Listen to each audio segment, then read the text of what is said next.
Buenos días con todos. Lo que en esta ocasión voy a presentar el trabajo de corrección temprana de materiales de desmontes de mina en Quellaveco, ¿no? El trabajo fue realizado por la ingeniera Sandra Linero de SRK Australia, lo que mi persona y Miguel Espinosa de compañía lo que es Anglo American Quellaveco.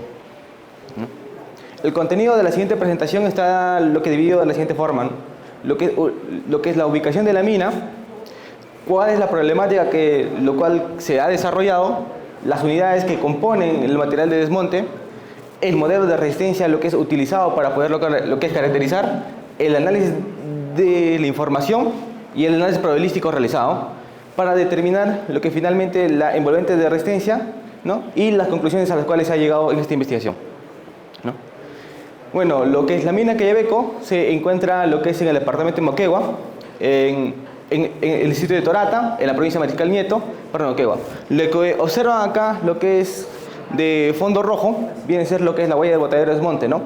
Lo que es una problemática que enfrenta lo que es la minería para el diseño de depósitos y desmontes es la primera.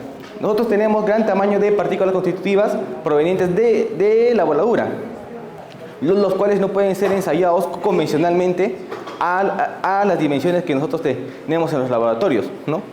Y la segunda problemática que se enfrenta es que necesitamos grandes cantidades de muestras para poder ensayarlas, los cuales son obtenidos recién en la etapa de operaciones. Entonces, para poder hacer un prediseño necesitamos determinar cuáles van a ser las propiedades de los materiales, ¿no?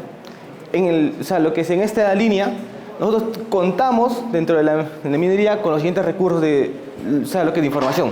La planificación a largo plazo. La planificación lo que es a largo plazo nos va a indicar qué materiales tenemos por unidad litológica de roca que vamos a explotar a lo largo de la vida de la mina, sea granularita, pórfido granurítico, pórfido temprano, entre otros, ¿no? Y cuánto es el volumen que vamos a operar y en qué tiempo vamos a depositarlo. Lo que es la segunda fuente de lo que es de recursos que se tiene son los estudios geotécnicos de mina y obras conexas, ¿no? Dentro de la etapa de diseño de factibilidad, prefactibilidad, lo que se realizan exploraciones para poder determinar ciertos parámetros geotécnicos para el diseño del tajo, para el diseño de minas subterráneas, entre otros. Entonces, toda esta información que se tiene nos va a poder ayudar a determinar la resistencia de los materiales que van a constituir lo que es la demontera, ¿no? Y un tercer punto que son los estudios de fragmentación, saber cuánto va a ser la curva granulométrica que se va a esperar producto de la voladura, ¿no? Para tenerlo en un control. Entonces, dentro de los componentes que se tienen, que van a formar el depósito de desmonte, se tienen las siguientes unidades litológicas, ¿no? 7 principalmente: la immiurita, la granulita regional, el pórfido temprano y el pórfido tardío. Adicionalmente, el conglomerado y el tufo, ¿no? Nosotros nos hemos enfocado entre los 5 primeras unidades litológicas. ¿Por qué? Porque debido a su granulometría, ¿no?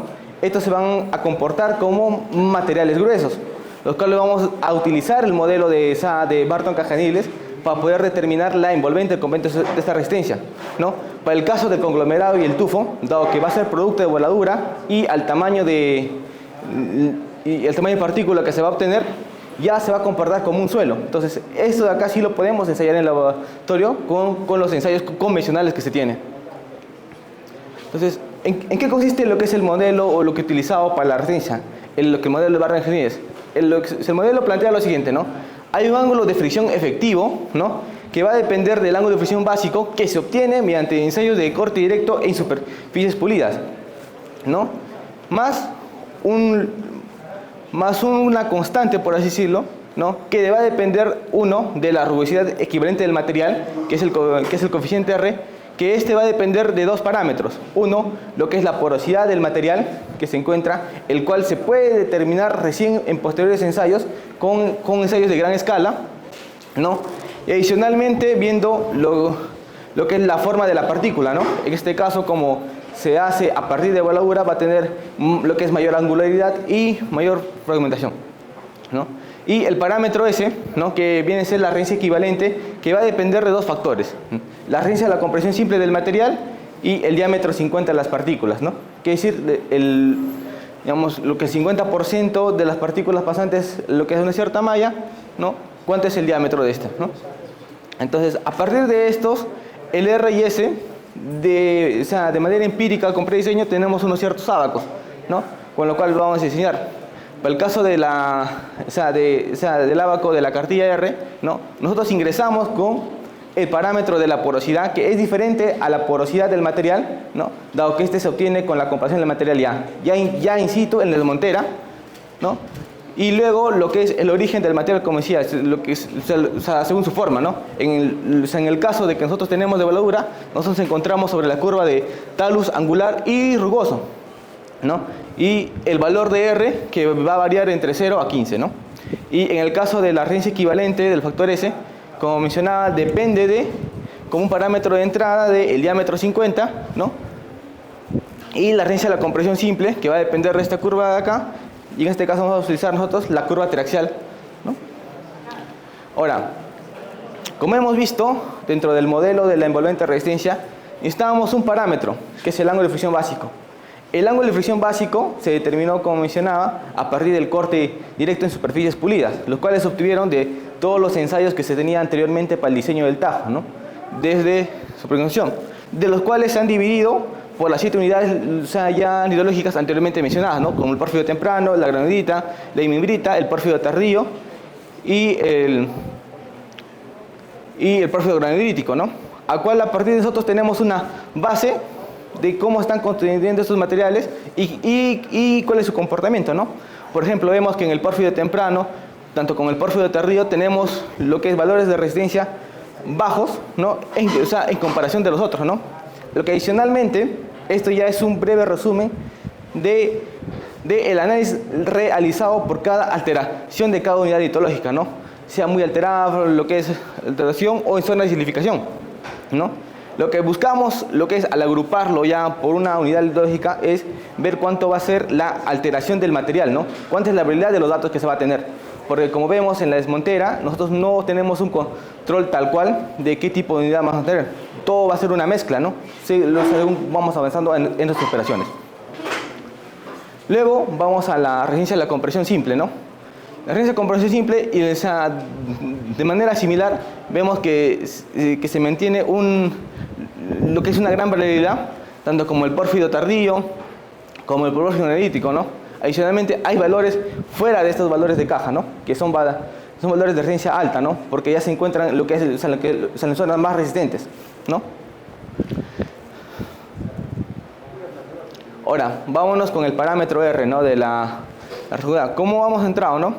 Lo que es en base a lo que es experiencias ya similares de depósito de desmonte, donde se tiene lo que es un rango promedio, ¿no?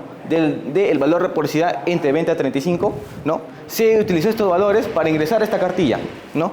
Ahora, como ya mencionaba que el producto del montera que se deposita es producto de la voladura, ¿no? El comportamiento de esto se ha asumido como angular y rugosa, por lo cual nos encontramos dentro de esa curva, ¿no? Que van a tener casi un mínimo de 5 hasta un máximo de 9, ¿no?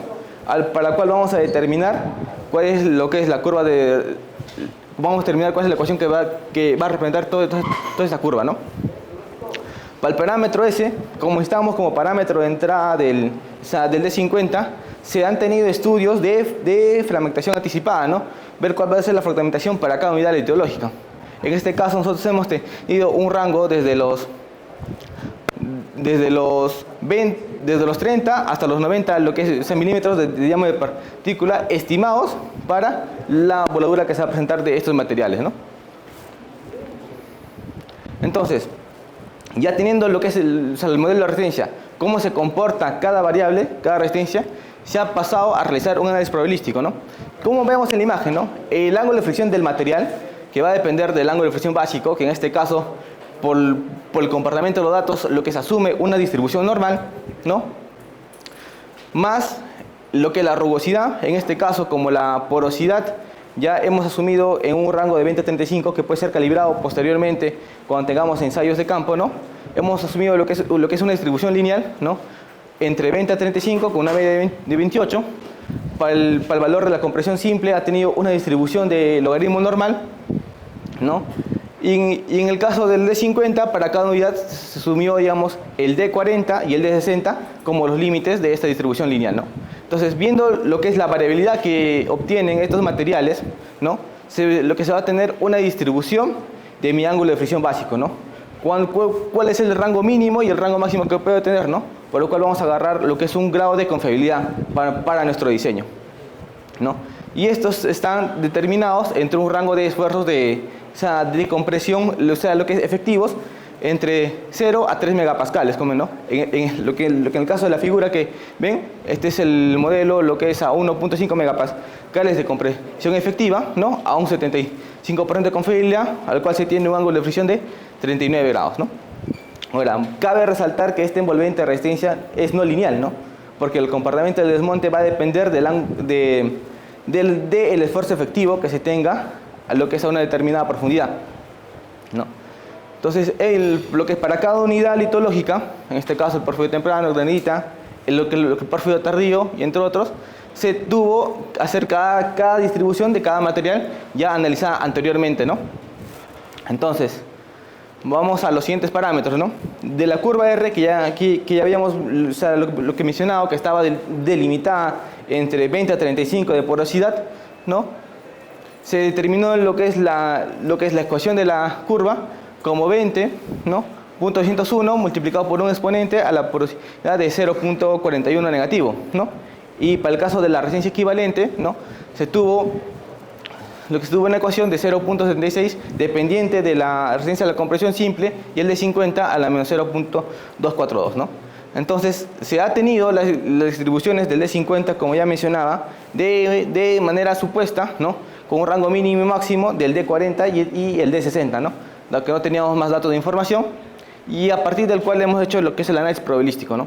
Entonces, ¿qué cosa nos indica el análisis probabilístico? ¿Cuál va a ser lo que es la distribución y variabilidad que va a tener nuestro ángulo de fricción efectivo de nuestra desmontera para cada unidad litológica y cuál de todas estas variables que entran dentro del modelo va a tener mayor implicancia dentro de la resistencia y en cuál debemos enfocarnos para poder realizar lo que es próximos análisis y también dentro de nuestro diseño, ¿no?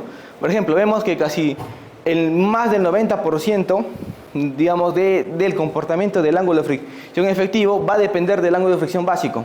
Entonces, nuestros esfuerzos deben estar enfocados en poder caracterizar este parámetro a partir de los ensayos de corte en superficie pulida, ¿no?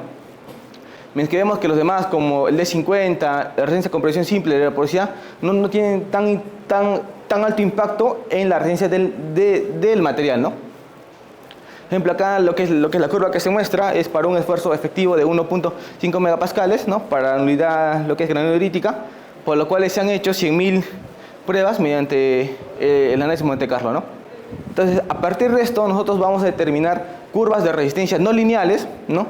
Para un grado de confiabilidad, ¿no? En este caso, presentamos en el caso base, en el A, ¿no? Que es el 50% del valor de cada variable, ¿no? En el cual vemos que se coinciden lo que es la curva de resistencia de la granulorítica, de la imimbrita y el pórfido tardío. Ahora, a un 75% de confiabilidad, que estamos hablando de lo que es en el cuartil 1, ¿qué quiere decir esto? Que podemos esperar que el material de desmonte tenga valores de resistencia menores a la media, ¿no? Vemos ya que el que presenta, digamos, un mayor comportamiento o una mayor resistencia viene a ser lo que es la imimbrita, mientras que el pórfido, lo que es temprano, es que presenta lo que es menor resistencia, ¿no? Esto es que te bote el análisis probabilístico. Ahora, para nosotros poder utilizar esto dentro del diseño, nosotros colocamos que el esfuerzo tiene que poner el esfuerzo normal tiene que estar correlacionado con el esfuerzo cortante, ¿no? Porque lo que estamos graficando acá es el comportamiento del ángulo de fricción versus el esfuerzo normal al cual va a estar sometido. Entonces tenemos que linealizar esta envolvente de una manera en la cual podamos tener la siguiente ecuación, ¿no? Donde el ángulo de fricción va a ser igual a A más B, ¿no? Logaritmo neperiano del esfuerzo normal. Entonces, en la tabla lo que se ha buscado, o sea, lo que representar es, digamos, cuál es la envolvente para cada unidad, ¿no? A los dos casos, ¿no? A lo que es el 50% de confiabilidad y al 75%, ¿no? Y cuál es la diferencia que obtienen estos parámetros, ¿no? Por ejemplo, vemos que la diferencia de resistencia puede variar entre valores que son de 1 a 2 hasta mayores a 4. Entonces, para esfuerzos pequeños que se puede encontrar tu desmontera a lo que es el momento que inicias, esto va a ser demasiado importante, ¿no? Porque va a determinar cuánto va a ser el ángulo de estabilidad. de manera inicial, de manera precisa, ¿no? Y eso es lo que te bota el esfuerzo, lo que es la unidad que vemos acá, ¿no? Que para esfuerzos pequeños tenemos una desviación muy fuerte del ángulo de fricción. Entonces, ¿cuáles han sido las conclusiones a las cuales se ha llegado después de toda esta investigación y procesamiento de data, ¿no? Que es posible realizar la corrección temprana de los desmontes de los materiales antes de que iniciemos lo que es operaciones dentro de la etapa de factibilidad, prefactibilidad hasta ingeniería de detalle, ¿no?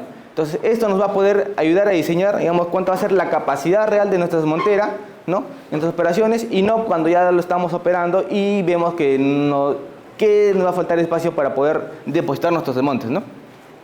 Luego vemos que la información de lo que es, lo que de largo plazo es valiosa, ¿no? Mientras que tenemos en toda la vida del OM, cuánto va a ser lo que es el volumen, la densidad, ¿no? ¿Qué se va a depositar, ¿no? Porque incluso nos va a decir cómo tenemos que depositar según lo que es la variedad de esos materiales que están depositados en la desmontera, ¿no? Luego vemos que la información la geotécnica es demasiado importante respecto a cómo se procesa esta data y cómo se mantiene, ¿no? Porque como se han utilizado lo que es estudios del Tajo, de diversas zonas, tanto de la plancha ancadora y las simulaciones, esto nos puede ayudar a tener toda una base consolidada para el prediseño, ¿no? Y finalmente que el tratamiento estadístico de información geotécnica permite establecer lo que es una confiabilidad a la resistencia que se va a adoptar, ¿no? Dado que como en el desmonte nosotros metemos lo que es una mezcla de todos estos materiales, no podemos lo que es arriesgarnos a dar un valor determinístico, ¿no? Para la resistencia del material, ¿no? Dado que puede tener valores lo que inferiores a lo que estamos haciendo y no tengamos problemas de falla dentro del proceso de construcción. Eso sería todo. Más bien, gracias por su atención.